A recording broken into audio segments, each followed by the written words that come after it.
சக்தி சமையலில் இன்றைக்கி நம்ம பார்க்க போகிறது ஒரு கஸ்டர்ட் பால் தான். இது எப்படி செய்யலான்னு பார்க்கலாம் வாங்க. இதுக்கு நம்ம ஃப்ரூட்ஸ் போட்டு செய்ய போகிறோம். இப்போ ஒரு பாத்திரத்தில் பசும்பால் நான் சேர்த்துருக்கேன். சேர்த்துட்டு நல்லா காய்ச்சி எடுத்துக்கோங்க. நல்லா பால் சூடு ஏறட்டும்.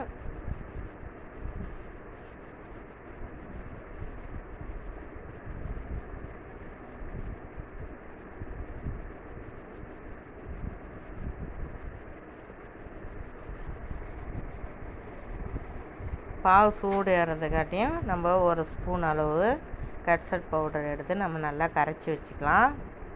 இப்போ பால் நல்லா பொங்கி வருது. நம்ம இந்த ஸ்டேஜில் நம்ம அந்த பவுடர் கரைச்ச பவுடரை இது கூட நம்ம சேர்த்துக்கலாம். சேர்த்து நல்லா கிண்டி விடுங்க. நம்ம இதை சேர்த்த உடனே திக்காக வந்துடும் பால். பாருங்கள், நல்லா கொதிக்கட்டும்.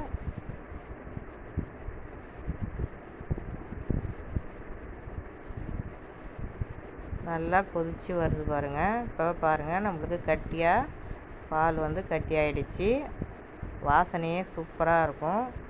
இப்போ நம்ம தேவையான சர்க்கரை சேர்த்துக்கலாம். இனிப்புக்கு சேர்த்து நல்லா கிளறி விடுங்க.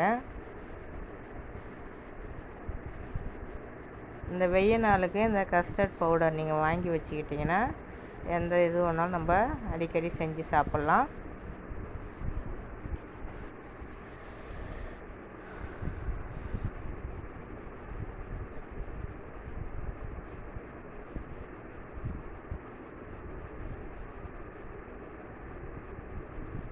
பாருங்கள், நல்லா கொதித்து வருது.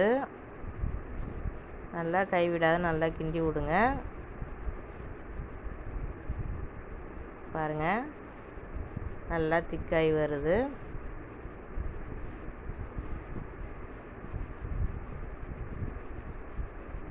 நல்லா திக்காயிடுச்சு.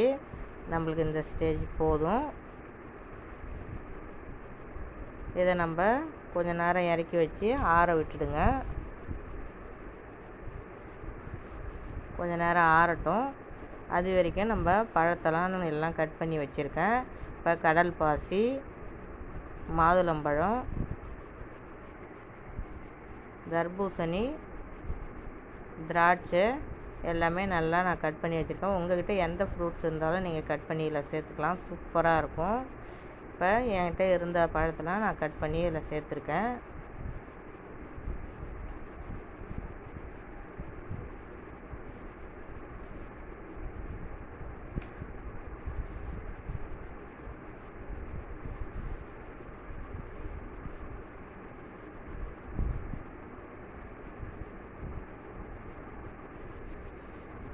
சேர்த்துட்டு நான் கூடவே சப்ஜா விதை ஊற வச்சுருக்கேன்.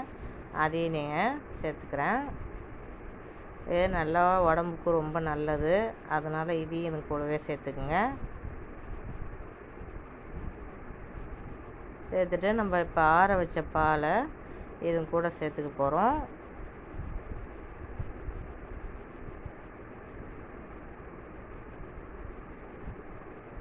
பாருங்கள், சேர்த்து நல்லா கிளறி விட்டுடுங்க. கிளறி விட்டுட்டு நீங்கள் ஃப்ரிட்ஜில் வச்சும் சாப்பிட்லாம், இல்லை ஐஸ் போட்டும் நீங்கள் சாப்பிட்லாம். டேஸ்ட்டு சூப்பராக இருக்கும். ஒரு இது ட்ரை பண்ணி பாருங்கள். ட்ரை பண்ணி பார்த்துட்டு கமெண்ட் பண்ணுங்கள், சப்ஸ்கிரைப் பண்ணுங்கள், பக்கத்தில் உள்ள பெல் ஐக்கானே டச் பண்ணுங்கள். அவ்வளோதான், சூப்பராக ரெடி ஆகிடுச்சு. நம்ம சாப்பிட வேண்டியதான். நீங்கள் ஐஸ் மாதிரி கூட இதை ஒரு இதில் ஊற்றி கூட நீங்கள் சாப்பிட்லாம். டேஸ்ட்டு சூப்பராக இருக்கும். நான் இப்போ ஃப்ரிட்ஜில் வைக்காத நான் ஐஸ் போட்டு நம்ம சாப்பிட போகிறோம் குளு குளுன்னு. அவ்வளோதான், சூப்பரான கஸ்டர்ட் ரெடி ஆகிடுச்சு. வீட்டில் உள்ள பொருளை வச்சு டக்குன்னு ரெடி பண்ணிடலாம். அவ்வளோதான், சூப்பரான சுவையான கஸ்டர்ட் ரெடி ஆகிடுச்சு. வாங்க சாப்பிட்லாம். நன்றி.